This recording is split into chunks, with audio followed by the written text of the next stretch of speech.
నమస్తే, welcome to journalist TV news. సాక్షాత్తు రాష్ట్రానికి ముఖ్యమంత్రి, ఆయన మాట శిలాశాసనం. అట్లాంటి వ్యక్తి మాటకు కట్టుబడకపోతే ఎలా? రైతుల పెట్టుబడి సాయంలో ఊరించి ఉసూరనిపిస్తుంది కాంగ్రెస్ సర్కార్. ఏడాది నుంచి రైతులను రైతు భరోసా పేరుతో అరిగోస పెడుతున్న కాంగ్రెస్ ప్రభుత్వం ఇచ్చిన మాటను తూచంటుంది. రైతులను నానా ఇబ్బందులకు గురి చేస్తుంది. జనవరి 26వ తేదీన అట్టహాసంగా ప్రారంభించిన రైతు భరోసా పథకం 45 రోజులు పూర్తి అయినా 3 ఎకరాలు పూర్తి చేయగలిగారు. 3 ఎకరాలు పూర్తి చేయడానికి 20 రోజుల సమయం తీసుకున్నారు. ఎంతెంత దూరం అంటే కొంచెం దూరం అంటూ చిన్నపిల్లల ఆటగా తయారైంది రైతు భరోసా పరిస్థితి. ఒక రోజు తప్పించి మరో రోజు ఎకరం చొప్పున రైతు భరోసా నిధులు జమ చేస్తామన్న ముఖ్యమంత్రి రేవంత్ రెడ్డి మాటలు గాలిలో దీపంలా మారాయి. రైతులకు ఇచ్చిన ఏ ఒక్క హామీని సంపూర్ణంగా అమలు చేయని కాంగ్రెస్ ప్రభుత్వం తాజాగా రైతు భరోసా పథకాన్ని సైతం రోజుల తరబడి నెట్టుకు రావటం పట్ల రైతన్నలు ఆగ్రహం వ్యక్తం చేస్తున్నారు.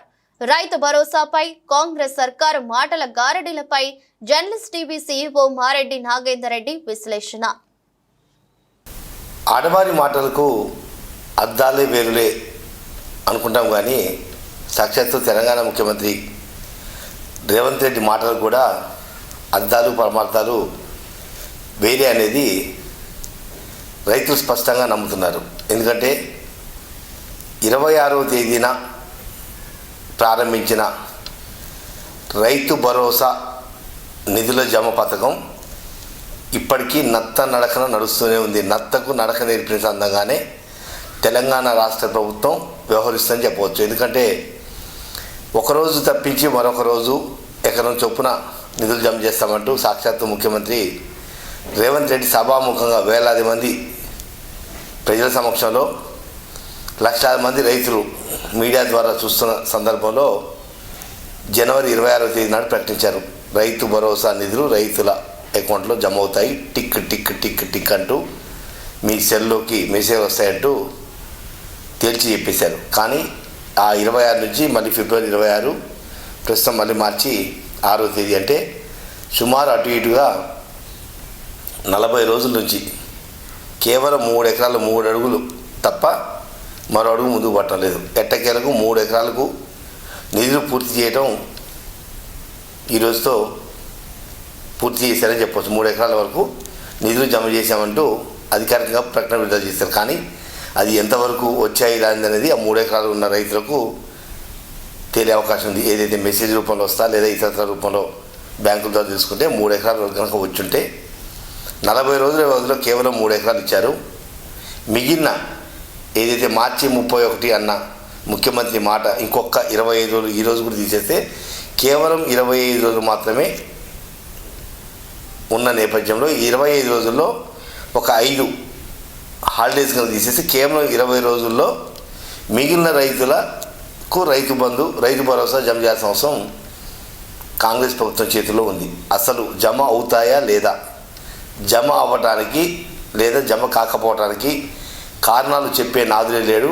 ఏఈఓల చుట్టూ కార్యాలయాల చుట్టూ రైతులు తిరిగి విసిగి వేసారిపోతున్నారు తప్ప తమకు పంట పెట్టుబడి సహాయం వస్తుందా రాదా, ఏదో ఒకటి తెలిసి చెప్పేస్తే తాము పని తాము చేసుకొని పోతామంటూ రైతులు తీవ్రమైన అసహనం వ్యక్తం చేస్తున్న నేపథ్యం. ఎందుకంటే సాక్షాత్తు రాష్ట్రానికి ముఖ్యుడు, రాష్ట్రాన్ని పరిపాలించే ముఖ్యమంత్రి చెప్పిన మాట తూచా తప్పకుండా అమలు చేయాల్సిన బాధ్యత ప్రభుత్వంపై ఉంది. కానీ ముఖ్యమంత్రి మాటకే విలువ లేకపోతే ఇక ఎవరిని నమ్మాలి అనే ఒక ప్రశ్న కూడా రైతుల నుంచి తలెత్తింది. ఎందుకంటే మీరే మార్చి 31 కంప్లీట్ చేస్తున్నారు, కానీ ఒక ఎకరం ఒకరోజు తప్పించి ఒకరోజు ఎకరం చొప్పున జమ చేసుకుని పోతున్నారు. అంటే ఇప్పటికి 40 రోజుల వ్యవధిలో ఈ రోజు వరకు చూసుకుంటే 18 నుంచి 20 ఎకరాల మధ్యనైనా ఉన్న రైతు భూములకు రైతు భరోసా జమ చేయాలి. ఎందుకంటే అంతా సన్న చిన్నకారు మధ్యతరగతి ఉన్న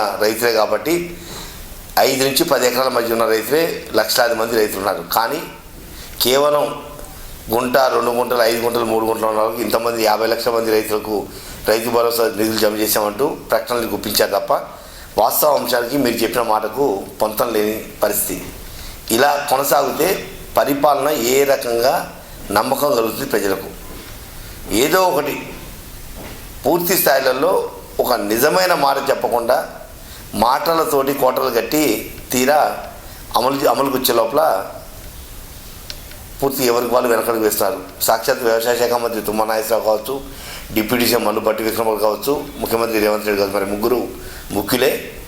ముగ్గురితో సంబంధం ఉన్న పథకం రైతు భరోసా పథకం. అంటే ముగ్గురు ఉద్దండులే, కానీ ఎవరు కూడా నర్మగర్భంగా మాట్లాడుతున్నారు తప్ప వాస్తవ అంశాలు మేము పలానా రోజులు కేసేసాం అబ్బా టెన్షన్ పడకన్నాను ఒక వ్యవసాయ శాఖ మంత్రి హోదాలో తుమ్మల నాగేశ్వరరావు ప్రకటన చేసిన పాపన పోలేదు. ఏదైతే ఆర్థిక శాఖ మంత్రిగా డిప్యూటీ సీఎం కూడా మల్లుపట్టి విక్రమార్క కూడా ఏ రోజు రైతు భరోసా అనేది ఎందుకు ఆగాయి ఏందని ఏమీ చెప్పకుండానే ఈ రోజు వరకు జమ చేయండి అని ఒక ప్రకటన ఇచ్చేసి అధికారులను ఆదేశించారు. డిప్యూటీ సీఎం అంటూ ప్రకటన వరకే వస్తుంది తప్ప వాస్తవాంశం కార్యరూపం దాల్చట్లేదు. అంటే కేవలం రైతులను మభ్య పెడుతూ కాలం గడిపేందుకే కాంగ్రెస్ ప్రభుత్వం ప్రయత్నం చేస్తున్నది. రైతులలో ఒక క్లారిటీ అయితే వచ్చేసింది. ఇంకా ఆ క్లారిటీ ఎంతవరకు ఏ రకమైన నష్టానికి దారితీస్తుంది అనేది భవిష్యత్తులో కాంగ్రెస్ పార్టీ ఎదుర్కోవాల్సిన పరిస్థితి. కాబట్టి ఇక మంచైనా చెడైనా ఇటువంటి డొంకదారు ముచ్చటో లేకపోతే టైంపాస్ ముచ్చటో రోజులు తరబడి కాలం వెళ్ళదీసే విధంగా ప్రయత్నం చేస్తే రైతులు కనుక ఒక్కసారి అసహనం ఏదైతే వ్యతిరేకత మొదలైతే మాత్రం ఇంకా దాన్ని ఆపడం ఎవరి తరం కూడా కాదు. అది గత పాలకులు తెలుసు, ప్రస్తుత పాలకులు కూడా తెలుసుకొని ముందడుగు వేస్తే మంచిది.